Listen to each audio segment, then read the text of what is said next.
Olá, este é o Câmara Árabe TV, o programa que une árabes e brasileiros com notícias sobre o Brasil e os países árabes. A Prefeitura de Campinas criou o Parque da Paz Yasser Arafat, homenageando este grande líder árabe e contribuindo para a recuperação de áreas urbanas. O Parque Arafat, ele tem duas grandes representações, né? A nossa relação, a relação antiga que Campinas tem com os povos árabes, né? Mas também uma relação com o elemento simbólico de uma cultura da paz. Portanto, nós unimos esse elemento simbólico de uma cultura de paz com um parque. Fizemos homenagem a Arafat por ter sido homenageado como um grande líder palestino e lutador pela paz. E isso, então, nos deu condições de uma revitalização de toda essa região, com estações de tratamento de esgoto, com grandes emissários, com a recuperação do Anhumas, que é um dos córregos urbanos importantes da cidade, fazendo com que ele ganhasse vida. Esse projeto, que é um projeto de revitalização que envolveu o tratamento das moradias que estavam em área de risco, revitalização da área verde do parque. E a paz era o ponto forte, porque era uma área um pouco mais à frente, muito violenta. Quer dizer, foi todo um conjunto de ideias, né? E o Dr. Hélio, muito forte, ele sempre, nós vamos trabalhar, nós vamos fazer o Parque Arafat, que é desse grande líder, e homenageá-lo e trazer essa homenagem aqui dentro desse espaço.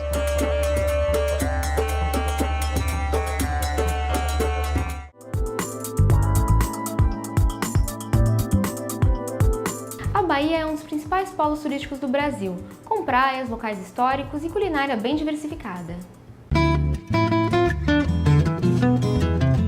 A Bahia tem 11 zonas turísticas, todo o território da Bahia é dividido por zonas. Então, cada zona representa algum tipo de atividade que você pode fazer dentro do estado. Nós temos desde a Chapada Diamantina, onde se concentram as grutas, as montanhas, toda a atividade de serra, né? Que é já com outro tipo de vegetação, de clima. Como você tem praias também, um litoral de mais de 1.100 quilômetros de praia dentro do estado da Bahia. Eu acho que na Bahia você encontra um pouquinho de tudo. Nós temos uma culinária diferenciada, uma culinária rica, bem diferenciada, comidas típicas. Você encontra a cultura muito forte nos museus, em toda a sua história, né? A história da Bahia é muito rica. Você tem também a parte musical da Bahia, que é muito, muito forte, também grandes artistas, grandes nomes. Então a Bahia é uma diversidade muito grande de produtos que você pode encontrar lá. Se você passar lá uma semana, 15 dias ou um mês, sempre vai ter uma coisa diferente para fazer, não só na capital, em Salvador, como todo o interior da Bahia.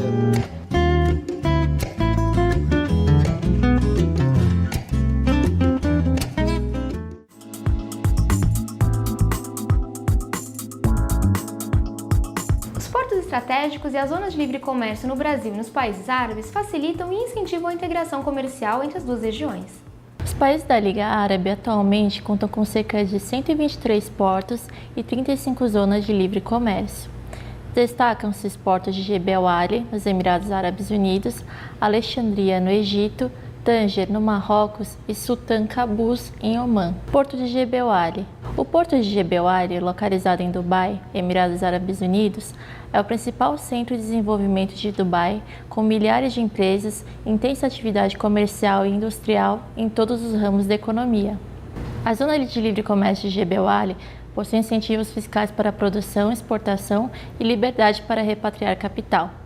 Entre os benefícios para as empresas estabelecidas destacam-se 100% de propriedade e controle estrangeiro, garantia de não tributação renovável a cada 15 anos, livre de taxas alfandegárias. Porto de Sultan Qaboos.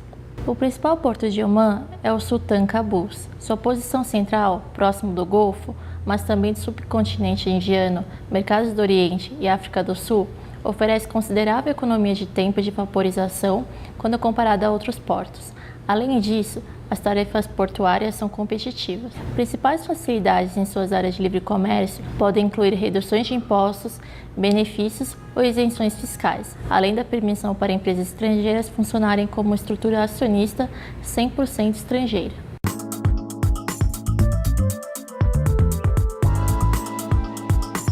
O professor doutor Helmi Nasser, vice-presidente de Relações Internacionais da Câmara Árabe, fala conosco sobre a disseminação da cultura árabe no Brasil.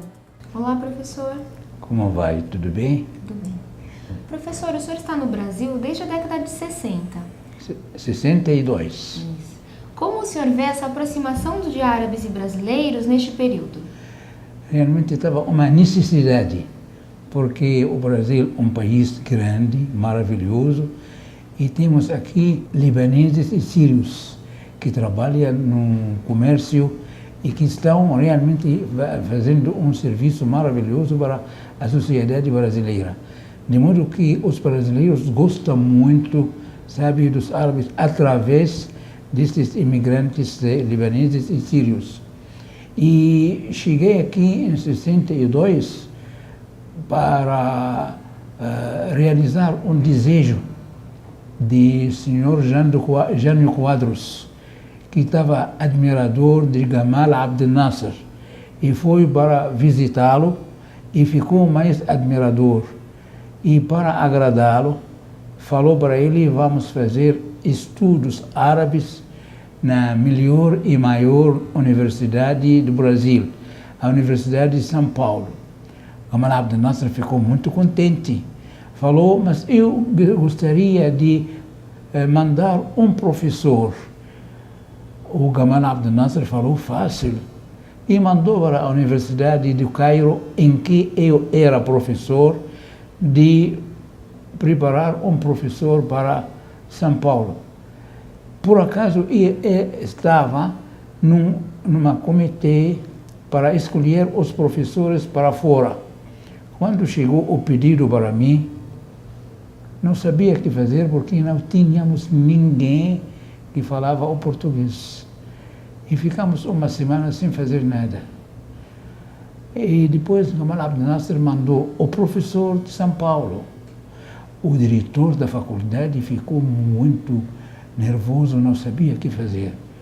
E de repente ele chegou para mim e falou: professor, o senhor que vai? Eu falei: como? Ele falou: porque o senhor fez seu estudo na França, e a língua francesa é uma língua latina como a língua portuguesa, só o senhor que pode ir. Não tinha ideia nenhuma do Brasil, nenhuma. Nunca pensei que eu ficarei assim. Falei: tá bom, eu vou pensar. O dia seguinte falei para ele: sabe, eu aceito uma condição. Qual é? 1 ano só para resolver o problema. Ele falou: tá bom, o essencial de resolver o problema do presidente Jânio Quadros. E cheguei aqui em maio de 62, sem saber uma palavra de língua portuguesa. E fui na faculdade, estava na Maria Antônia ainda. O diretor era muito amável, percebeu muito bem, porque estava falando o francês como os franceses, exatamente.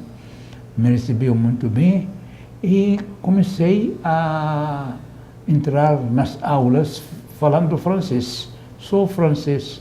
Mas com o tempo, claro, pouco a pouco, e comecei a falar o português.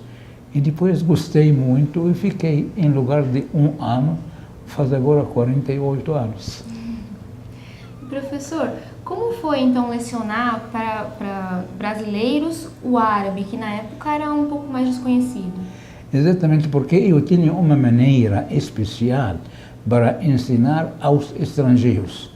Eu estava no Cairo ensinando os bolsistas que chegaram de todos os países, especialmente a América Latina, e tinha um método especial para ensinar. E deu certo realmente. Apliquei esta maneira aqui no Brasil e deu certo, graças a Deus. E a prova que eu fiquei cada ano melhor.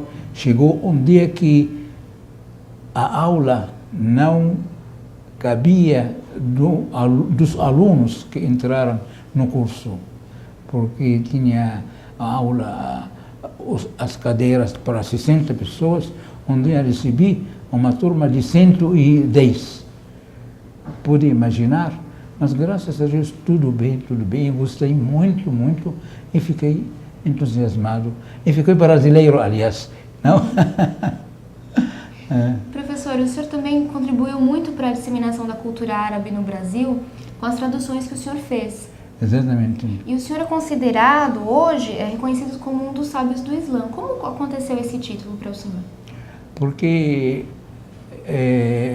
quando cheguei aqui, achei que os muçulmanos, que bastante aqui, não têm o livro deles bem traduzido, o Alcorão. E achei que houve 8 traduções antes de mim, mas 7 feitas de gente que não conhecia o árabe. Agora, pode imaginar uma tradução de um livro árabe por uma pessoa que não conhecia a língua árabe. Agora, comecei a ler, mas achei muitos erros, realmente coisa imperdoável. Comecei a corrigir e fazer, e depois a Arábia Saudita mandou para mim pedindo a tradução do Alcorão, porque lá o centro religioso que permite realmente as traduções do Alcorão.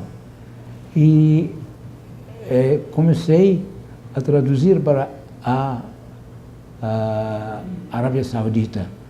E saí, graças a Deus, depois de muitos anos, porque eu fiquei 4 anos traduzindo, mas para verificar e corrigir, ficou quase 19 anos. E depois foi impresso lá a primeira vez que temos Alcorão legítimo da Arábia Saudita. Para me recompensar, me colocaram numa sociedade lá dos sábios. Esta sociedade tem 21 sábios no mundo inteiro. E a América Latina não tinha representante. Por causa da tradução do Alcorão, fiquei o representante da América Latina e do Brasil. Muito obrigada, professor. Nada, um prazer.